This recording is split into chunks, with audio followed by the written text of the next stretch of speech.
Oh, sorry. I played some rock, paper, scissors there. Hey, listen, welcome into Philadelphia Eagles Now. Before we start today's video, we're doing a live NFL draft show on our main Chat Sports channel. All 3 days of the NFL draft, we're going to go through every single pick live on the Chat Sports channel. So make sure you guys are subscribed over there, as we will be not only a one-stop shop for news and rumors leading up to the draft, but of course it is the best spot to go ahead and watch the draft. I'm sure I'll make an appearance during the Eagles picks in the first round. So of course, go ahead and subscribe. The link will go ahead and be down below.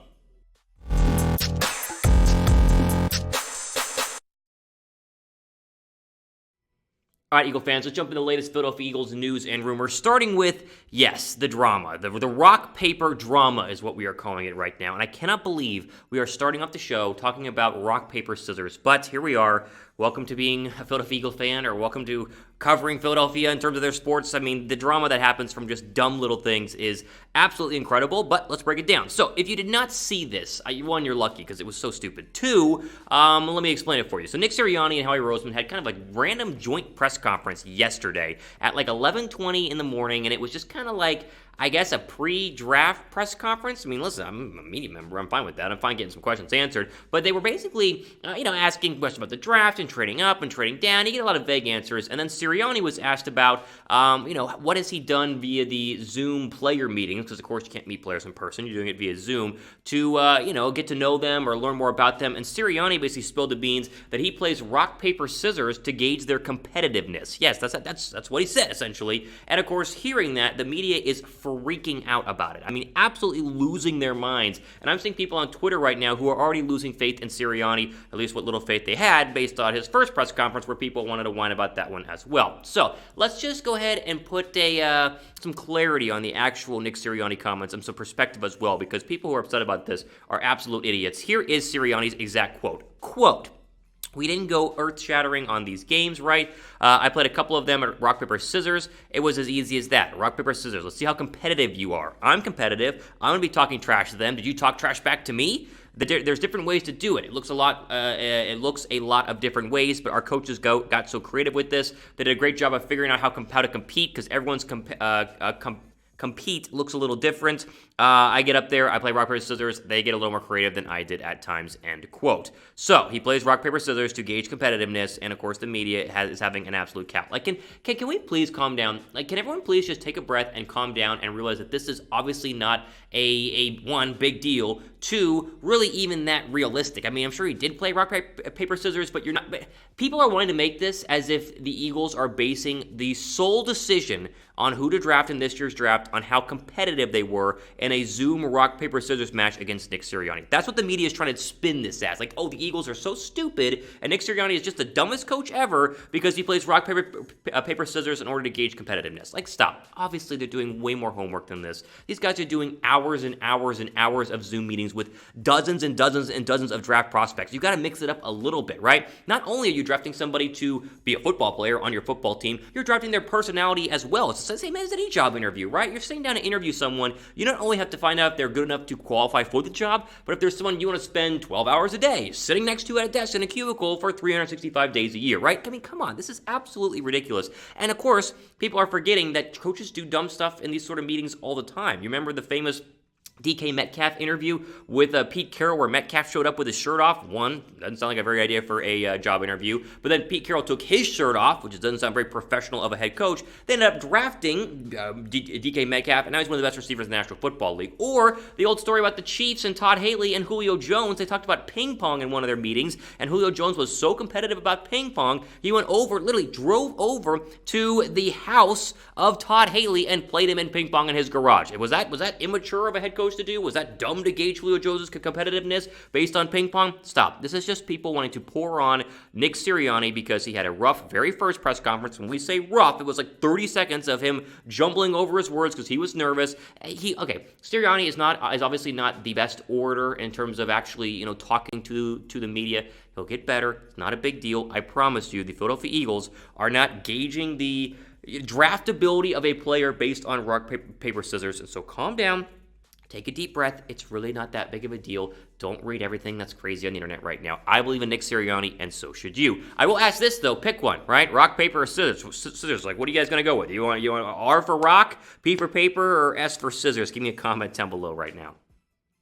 All right, let's move on to what I'm calling the SITH rule of two, right? And you see the title above me right now. Hopefully, you understand that that callback to a certain set of movies that took place a long time ago in a galaxy far, far away. If you don't, it's fine. It went over your head. Not a big deal. The rule of two is essentially this: there are two big-time mock drafters in the National Football League. One is Todd McShay. The other is Mel Kiper. And suddenly, they have joined forces because normally they are opposed to each other, and have put out a joint mock draft, and not just a first-round joint mock draft. The two of them have put together a 3-round mock draft, and I want to take a look at what not only Mel Kiper wants to do, but what Todd McShay wants to do as well for the Philadelphia Eagles, who, remember, they have 4 picks in the first 3 rounds because they have 2 third-round draft picks at 70 overall and 84 overall because, of course, the Carson Wentz trade. So, let's see where McShay and Kiper together, again, joining forces, have the Eagles going. Let's start with number 12 overall, and the answer is Jalen Waddle, the wide receiver out of Alabama. Now, Waddle, again, considered the 3rd best wide receiver. Some are even rumoring he might go to Miami at number 6 overall because Tua likes Waddle better than Smith. Who cares? I don't know. I think the final pick at 12 is going to come down to either Horn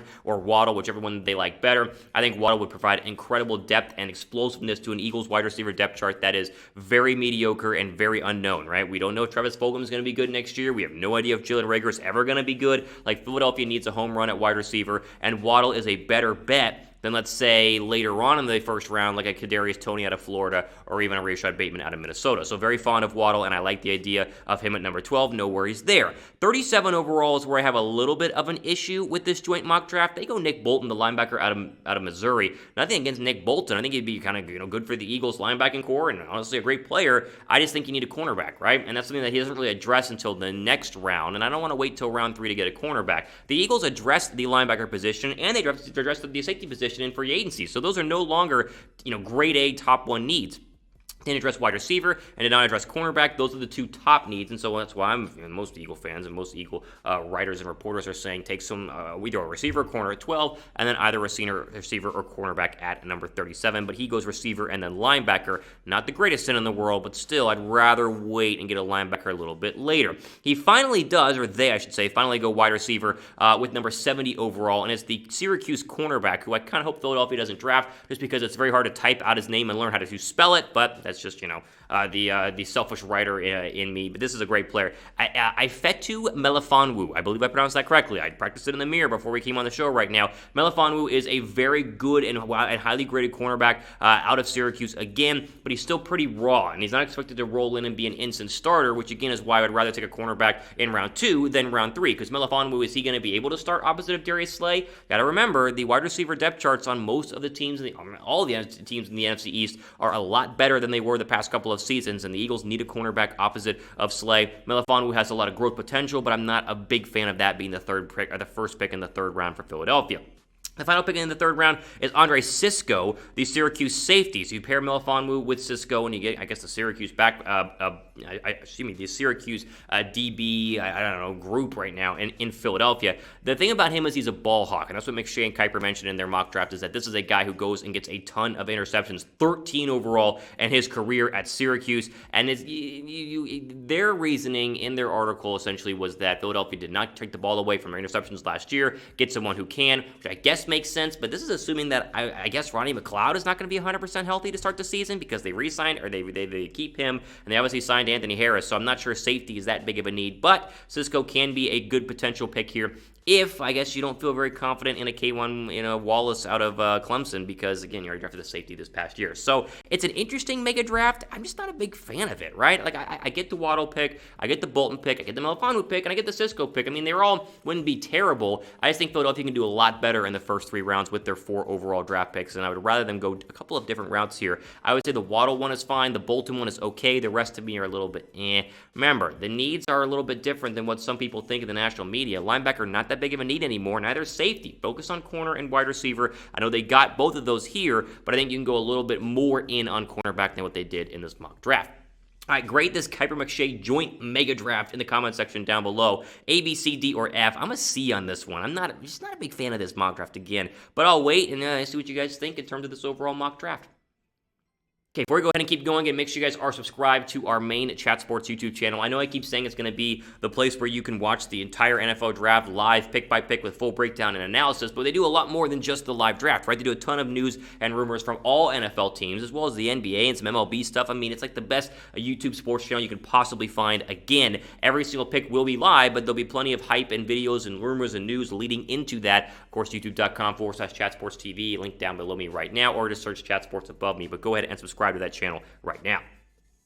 I want to get into this final little article here quickly that came out via Philly Voice, and it's something we kind of talked about a couple of, I'd say, days ago. Actually, it was like two weeks ago on the channel or something like that, and that is that Jordan Mailata is a lot better than Andre Dillard, and Philly Voice took it a step forward and said that Jordan Mailata should 100% start over Andre Dillard, and there is no scenario where Dillard would even have a chance to beat out Jordan Mailata. I mean, listen, no good argument for Dillard being the starter was their exact quote. Now, there will be an open competition. Nick Sirianni talked about how everybody, including the starting quarterback position, which is a little bit odd in my opinion, but still, everybody is expected to be battling for their starting spot. And so if it is an open battle, then honestly, I agree with Philly Voice here. Like, I mean, Jordan Mailata should be the starter, and there really doesn't seem to be a scenario, unless he gets hurt, where Dillard could go ahead and beat him out. Here is their quote on it. I think they've summed it up pretty well. Jordan Mailata is a better football player right now than Andre Dillard. He's also a year and a half younger, and presumably has more upside, given that his non-exhibition football game, his first non-exhibition football game ever occurred fewer than 8 months ago.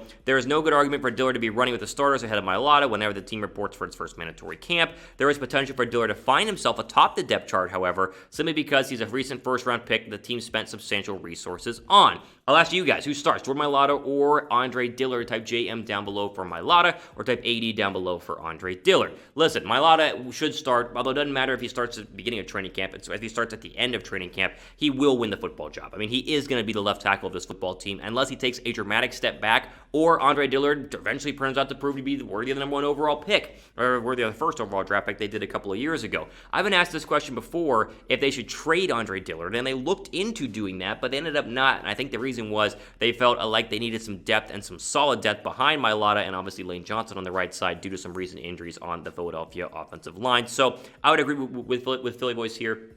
I think Mailata will win the starting job. It's just a matter of time, so don't worry if they're put in an open competition in training camp. I think Mailata wins it out in the end. All right, ultimately for today here on Philadelphia Eagles Now. Mailbag video coming up tomorrow, so make sure you guys get your questions in, as we have plenty more coverage leading up to what is 7 days away, April 29th, to Thursday, a week from today, where we get going for our live coverage here of the Philadelphia Eagles and what will be a very intriguing and interesting draft. Again, ultimately for today here on Philadelphia Eagles Now, Thomas Mott signing off for the rest of your day.